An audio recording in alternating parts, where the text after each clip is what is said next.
flight controllers, go for landing. Retro, go. I don't go. Guidance, go. Control, go. GNC, go. Ecom, go. Surgeon, go. Capcom, we're go for landing. Altitude 4200, go for landing. Hey up, it's your old friend McGoggin Lives. Now, I know this is a Kerbal in space and not a Kerbal takes flight, but we're just joining Ada Kerbin here as he travels into what was uncharted territory, but of course, last episode on Kerbal takes flight, Richter von Kerman and Werner von Kerman headed off into the unknown, came down into the desert and crashed. But this is the rescue mission. Now, you may remember that I said that nobody knows where they are, they're in uncharted territory, so how on earth did Ada find them? Well, this morning, Kerbin awoke to witness an odd plume of smoke rising far beyond the mountains. With Richter and Werner von Kerman recently declared missing, the source of this smoke is obvious.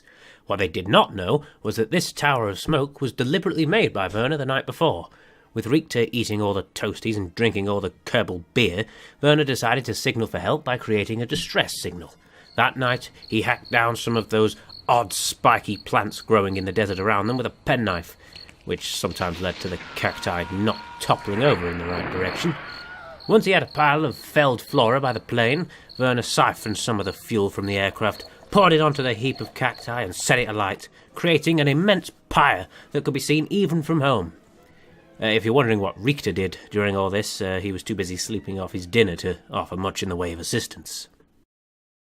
And that is how Ada Kerbin found the two stranded Kerbals. As soon as he landed, Werner von Kerman gathered all the science and footage that they'd gathered on their little reconnoiter, and the two Kerbals headed off to the plane, even getting a contract done in the meantime. As soon as they were all on board, the plane took off again, and the three Kerbals headed on home. It was actually quite an uneventful trip. Nothing went wrong, really. As soon as they landed, Werner von Kerman, of course, made a solemn promise never to do any field work ever again. As well as that, the magnificent McKerman brothers have gone on two separate science-orientated missions to study the Kerbin biomes in greater detail, which has yielded quite a bit of science. One of which was actually really cool, because they had to go back to the desert and explore a small site that the Artex glacier that had crashed had uncovered with its temperature scanning. So they had to go back and check it out themselves, and it was perfect. I even landed it without the aid of parachutes. It was great. Anyway, it's time to return to the world of rocketry. Kerbin might be enamoured with its pilots and its planes, but while the years have passed and the planes have been flying through the air, getting faster and heavier, good old Goddard Kerman's been working away in his laboratory with his dedicated team of scientists, and they're about ready to unveil what they believe is their masterpiece. But before we go into that, I just want to show you a part I've unlocked with all this lovely science. I've still got quite a bit left over. Which one was it? Not that. Not that. Which one was it? 60. Here we are, yes. So we've got all this now. We've got like stacked decouplers, and we've even got a winch. I can't wait for that. That's going to yield some funny missions. I'll probably lose my temper on several occasions. But anyway, without further ado, let's head into the vehicle assembly building. So here it stands, Goddard's rocket.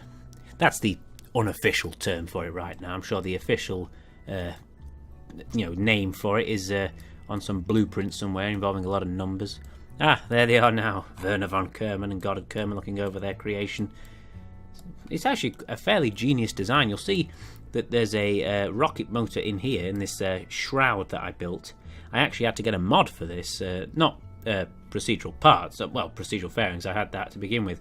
No, it was one that allowed the rockets to be fired without getting in the way of the shielding. There was a problem in the game where I tried to fire a rocket that was, had this canopy over it, and it was saying cannot activate while stowed, and it was a real pain.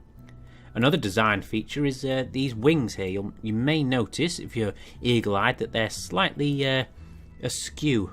You see how they don't sort of line up? This is on purpose. This is to provide spin to the rocket to stabilise it while it flies. It's quite brilliant, actually. I mean, it looks like a ballistic missile, yes, but let's not forget that Kerbals are very peaceful and they don't have any malign intentions besides, cake and such from maybe, stealing someone else's dessert. Well, just a bite of someone else's dessert. They're not malicious like that. So here it is at the launch pad, poised, ready to fire. You'll note that it is pointing southward, and there's a good reason for this. If we point it eastward, it could hit the bunker, and we don't want that because all the science team will be killed, and that'll be the end of the space program. You can't head north or west because that's where Kerbal civilization is. You don't want that coming down on top of a bunch of innocent civilians. The only real direction to point it is southward, where it can fly over the oceans, presuming it doesn't blow up on the launch pad or fall short. They've worked years on this. I mean, the small rockets that came before that were just scientific experiments sent into the sky, well, they've all led up to this moment. Alright, let's have a countdown. Oh,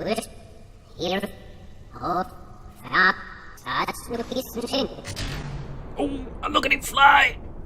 Alright, let's get away. Let's look at it go! Let's have a look at it. Oh, look at the spin stabilization. Genius has proved itself again. I'm always correct. Get away, camera tools. Don't need you anymore. Look at it fly! It was nearly doing 1 kilometre a second there. I think that's the fastest anything's ever flown in this game. Well, my save game. Look at that. Nearly 20 kilometres in less than a minute. Revolutionary. Of course, there's no parachutes or anything to, keep it from crashing into the ocean. But that's not the point. We're not trying to recover it yet, but we will. Yeah, look at that. Almost, fully 20 kilometres away. That's brilliant. Probably take about 6 minutes for a plane to get that far, and it smashes into the water. Tremendous. What a marvellous experiment. So this time we've pointed it up at the air, just slightly skewed so it'll fly out to sea. We're going to risk hitting the bunker this time because it's proven that it can fly well, and it's because it's on such a high angle they should be alright. Camera crew are at a safe distance. Let's spool up the engine. Let's just go for it, okay? And away it goes. Look at that thing. Good grief. It's like a sonic boom or something, you can't even hear it anymore. Anyway, let's catch up with it. Flying off into the sky there. Oh, that's tremendous! Good lord, it's going even faster than before. Oh, it's sent up into the high atmosphere. I have stuck some science on it, but I don't think I can do anything. Won't be able to catch the scientific instruments. Come on, just give me one thing, a Geiger counter or a... Never mind. Look at that, 23. Oh, that's incredible. Good grief, it's still going. What's its apogee going to be? 34,000. That's higher than anything's ever been so far. See, this is what I love. I love these simple rockets, You can make giant, analogues of real life rockets all day, but I like these little tiny ones. Ones that are small but get a lot done. Anyway, down it comes, making its chaotic return to ground. Or water in this case. Whoa, God, it really is chaotic. I guess there's not enough air here for it to sort of dig into the control surfaces and get a nice trajectory going. Probably more spin. I'm never going to get these. Why did I stick science modules on? Waste of time. I suppose you could... Oh, wait, Geiger counter. 7.2. You best get that transmitted. Oh, I don't have enough electric. Draw that. It's a cool little, non-expensive way to keep your rocket stable. Especially when you're like me and you can't have this game hard enough. And you don't want to use, magic SAS modules. You just want to do it properly. Pretty fun. And here it comes now. At some point it will appear. Ah, here it is. Shooting down to the ground.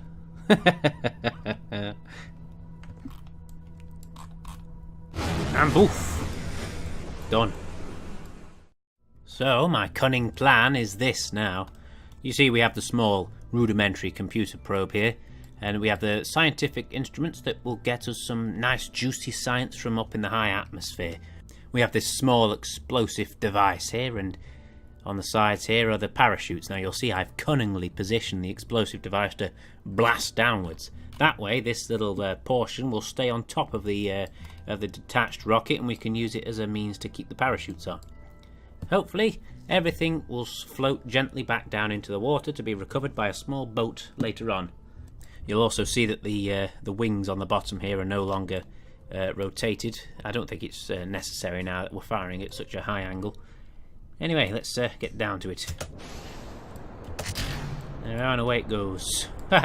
So, it's about time we started doing some rockets in this series. Okay, and now I'm sure the small engineer down there is about to press a shiny button on his little control panel. There it is. Blasts the rocket back, and here we are. Whoa, flipping upside down, no less. Whoa, that flies on ahead. Now let me get at that science. Come on. Excellent. That should slow her to set. Aha! There we are. It's temperature slightly cooler than the fiery pits of hell. Excellent. Well, we've got some temperature now. Where's the? Can we uncover the Geiger counter though? Oh, now it's floating about. Stop this! Oh, you insidious nose cone! I'll have you trumped up on charges. What? Why is this happening now? Stop it! Ooh, maybe I can like activate it through here. Oof, wish I could pause the game. Oh, stupid Geiger counter. This is quite an achievement. I mean, we've built a very powerful rocket, and we've actually found a means to blast the top away and bring it back down to read the. Oh, there's the other rocket there, and read the science. That's excellent. There's always this creeping fear in my head that they won't open. No problem. Good grief.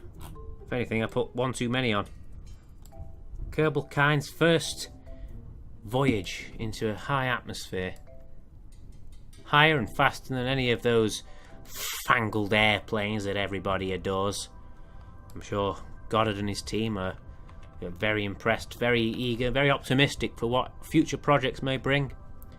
And as we splash down into the briny oceans, I'm going to say, McGoggin lives. Cheers for watching.